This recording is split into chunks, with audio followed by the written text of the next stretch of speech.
Hey guys, welcome back to my channel. And so far, this 3 day weekend has been disappointing in terms of watching new movies. Both movies have been really bad. Well, let's see if we can shake things around by tomorrow. Late last night, I'd watched a movie from 2007, which stars two of my favorite actors, but somehow this I've never actually watched this movie before. And it's also got a really good actress and an iconic supporting character as well, a supporting actor as well. So I wonder why I've never actually watched it, but having now watched it, I realize why it didn't do well in the box office, and it was a huge flop. However, like I did mention, it's two actors who I really admire a lot, and including the third actress as well, who are James Spader, Keanu Reeves, and Marisa Tomei, and you also got Ernie Hudson as well. The movie was made on a budget of $33 million, and it only made 47.3 million at the box office. Now, the watcher has Keanu Reeves in a villainous role. I think this is the first time I'm watching him, and yeah, first time I'm actually watching him in a villainous role. I think there's another movie that he plays like the villain.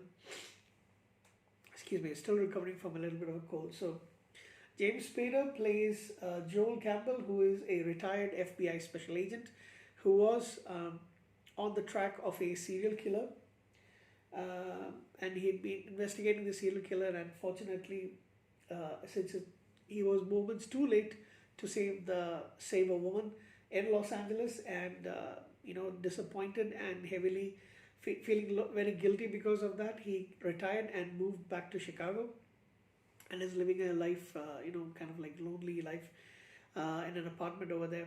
However, the serial killer played by Keanu Reeves follows him to Chicago and murders a woman in his building, and then sends him photographs of her once the dead body is actually found. So he recognizes the MO, and because it's also photographs are sent to him, he meets with the detective played by an actor who I've seen in a few things before, Chris Ellis.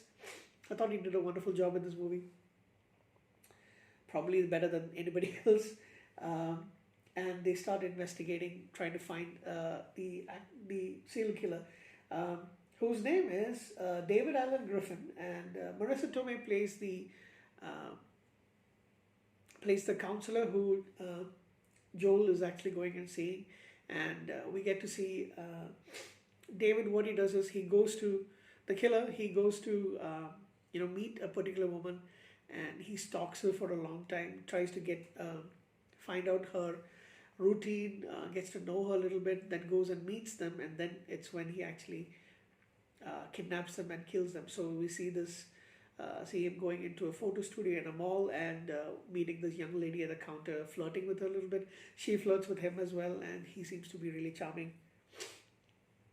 And so the actress name, I don't really remember her name. I don't think I've seen that actress in anything else, but then he ends up in her room, without her knowledge. He goes up and finds her apartment and basically kills her. So the whole movie is about him, taunting Joel, who quit his job as an FBI agent, and there is the grave of the last woman who he could not save is actually in Chicago. So they both meet for the first time face to face at the grave, and then he tells that he's kidnapped Marisa Tomei, the counselor, who plays the counselor, and that he will have to come along with him. So it's a bit of the matching of the wits of a former FBI agent and the serial killer, who seems to be persistent in taunting the guy who used to run the investigation. And it all comes down to the end at I think it's an abandoned warehouse, kind of like that. Is it a warehouse? Yeah, it is an abandoned warehouse where they actually fight it off, and Keanu Reeves is killed. The character is killed in a fire, basically set by Joel, and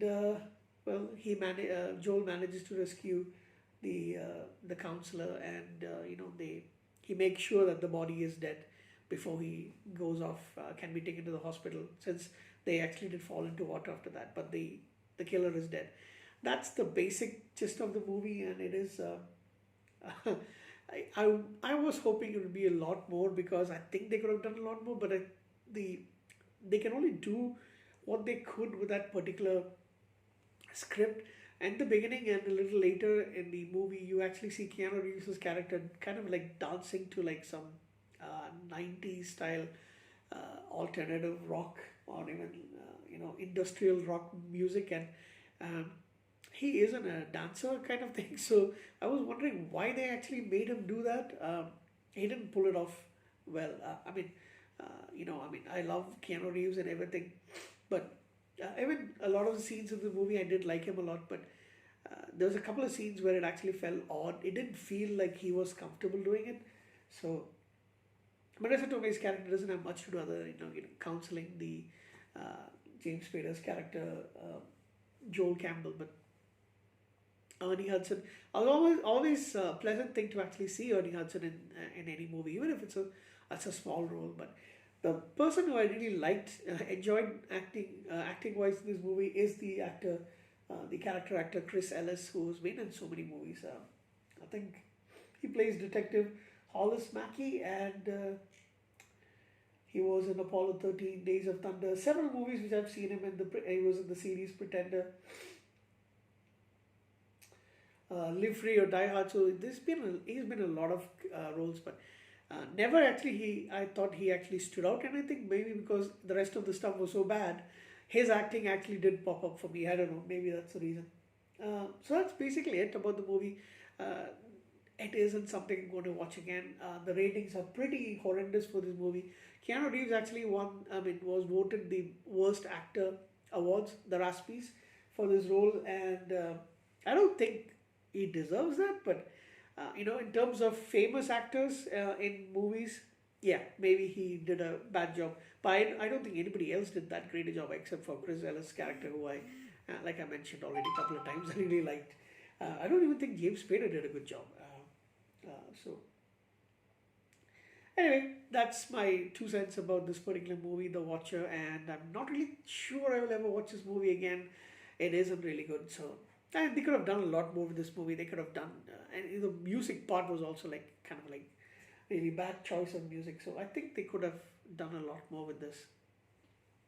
Made it really, made them go head to head much more, because by the time you actually see them together, it's towards the end of the movie. So maybe that kind of lost the uh, a better script. They would have actually done a lot better. This is what I feel. So I would give this movie, and I'm just checking to see what is the ratings on IMDb before I give my rating. My rating is pretty low for this movie, for this film, but I want to see what's it running so far on IMDb, and it's a 5.3. Yeah, so it's actually close to where I was thinking. I was thinking of 5.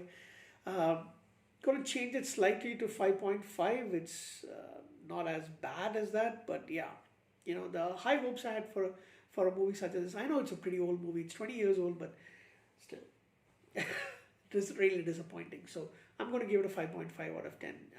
Hats off to Chris Ellis, because I think he was the saving grace of this particular movie. So that's it for me. Good night. I will see you again pretty soon.